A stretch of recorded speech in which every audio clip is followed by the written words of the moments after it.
Welcome to this explainer. Today, we're going to completely shatter a piece of financial advice you've probably been hearing your entire life. I mean, we're always told that cash is king, right? That walking into a major transaction with a briefcase full of cash guarantees you the ultimate upper hand. Well, prepare to have your mind absolutely blown, because when it comes to buying a new car in the US, paying cash is actually a terrible idea. In fact, it is literally one of the most expensive mistakes you can make.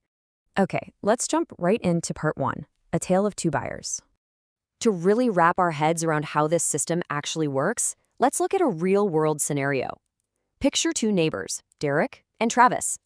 Both guys go to the exact same dealership in the exact same month to buy the exact same model of car.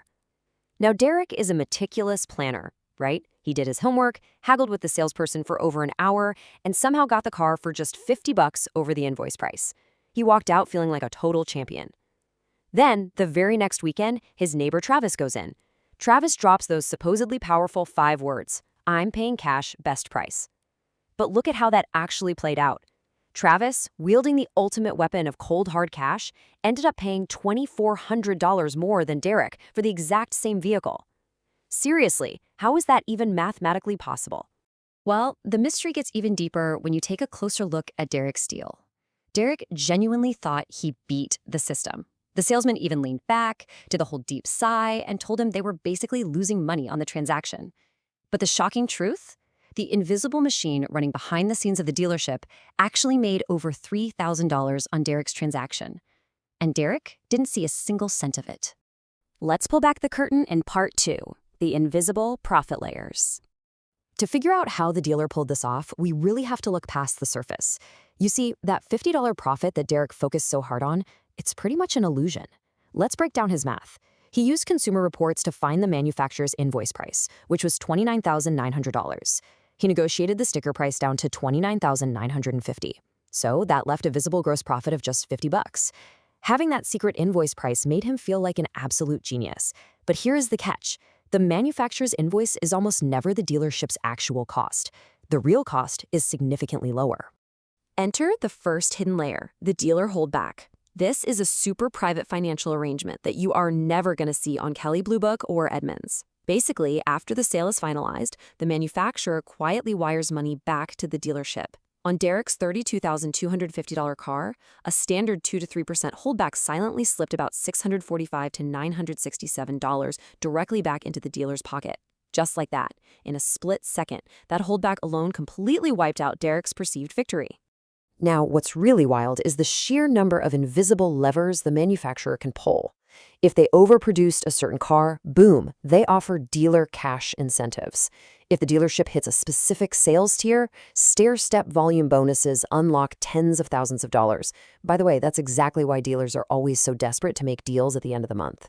There's also regional rebates, floor plan assistance to cover the dealer's own inventory interest, and even secret bonuses tied to customer satisfaction scores. All of these hidden subsidies push the dealer's true cost thousands of dollars below that so-called invoice you see online. And look, we're not just guessing here. Publicly traded dealership corporations, companies like Lithium Motors, AutoNation, and Penske, they legally have to open their books to Wall Street investors, and their public data proves it. The true average gross profit on a new car is a whopping $3,263 above invoice. Now, to be totally fair, dealerships do have massive overhead, salaries, keeping the giant floodlights on, maintaining the lot. So after all those expenses are paid, their net profit actually drops down to about $500 to $1,200 per car, meaning, hey, Derek was actually doing pretty great. Well, at least out on the sales floor. Which brings us to part 3, the finance room trap. You see, the sales floor is kind of just a distraction. The dealership wasn't even close to being done with Derek yet. They're about to lead him down a little hallway to a much smaller office to, quote-unquote, just handle the paperwork. Welcome to the single most profitable room in the entire building, the Finance and Insurance, or F&I office. The person sitting behind this desk, they are definitely not a clerk. They are consistently the highest earning salesperson in the entire dealership. First thing they do is hit you with the loan reserve. The dealer legally marks up your approved interest rate by maybe 1%, which generates about $700 in pure invisible profit for them. Then they pitch you the extended warranty, which is a massive profit center averaging $850. Throw in gap insurance for another $325 in margin, maybe some wheel protection, some fabric coatings. Before you even blink, the finance manager has generated up to $2,100 purely from financing products and markups. And this brilliantly illustrates how they even monetize the literal physical act of selling you the car. Just look at the seemingly innocent stack of processing paperwork.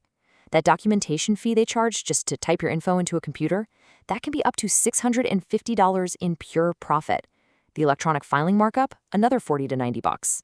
That temporary paper tag they tape to your window, $50 in profit. Combine all these little minor fees together, and the paperwork alone adds another $700 to $800 to their bottom line. Add the whole shebang together, and the dealership is pulling in a staggering $2,700 to $2,900 in profit solely from the finance room on a single car. That little office is the true financial engine of the dealership. Derek negotiated incredibly hard out on the front end, but he gave thousands right back the second he walked into the room behind the sales floor. All right, part 4, why cash costs you more. So let's bring this all the way back to Travis. He swaggered in and dropped those 5 confident words. I'm paying cash, best price. He really thought he had total control of the negotiation, but in reality, he was completely destroying his own negotiating power. The absolute crucial point to understand is this. At a car dealership, financing is the product. Sure, when you pay cash for, say, a home renovation, you usually get a discount. But when Travis announced he was paying cash for a car, the dealership instantly realized he was about to eliminate their most lucrative $2,800 revenue stream. No interest markup, no loan reserve, no gap insurance, nothing. So they did the only thing they mathematically could do to compensate. They inflated his sticker price, held firm on the negotiation, and forced Travis to pay $2,400 more upfront. Now, you might be thinking to yourself, okay, great. I just won't tell them I'm paying cash until the very end of the deal. Well, unfortunately, they are way ahead of you. Dealerships covertly test your intent to finance from the literal second you walk through the automatic doors. At minute 0, it's the friendly front desk clipboard asking how you plan to pay. At 45 minutes, they might insist on a procedural credit check. Let me tell you, this isn't actually about your creditworthiness, it's a commitment check. By 60 minutes, the salesperson is already filling out your loan application. They are precisely calculating exactly how flexible they can afford to be on the car's sticker price, based entirely on whether or not you are going to finance with them. So, how do we turn the tables? Part 5, the ultimate buying strategy. If cash actually costs you more, and they test your intent at every single step, how do you actually win this game? Let's walk through a brilliantly structured financial judo move to legally hack this 14-layer system. Step 1, walk in and appear as a financing buyer right from the initial clipboard stage. This instantly categorizes you in their minds as a high-profit customer, maximizing your leverage. Step 2, verify there is no loan origination fee. Step 3, negotiate the purchase price mercilessly. They are going to give you deep discounts because they fully expect to make it all back in the finance room.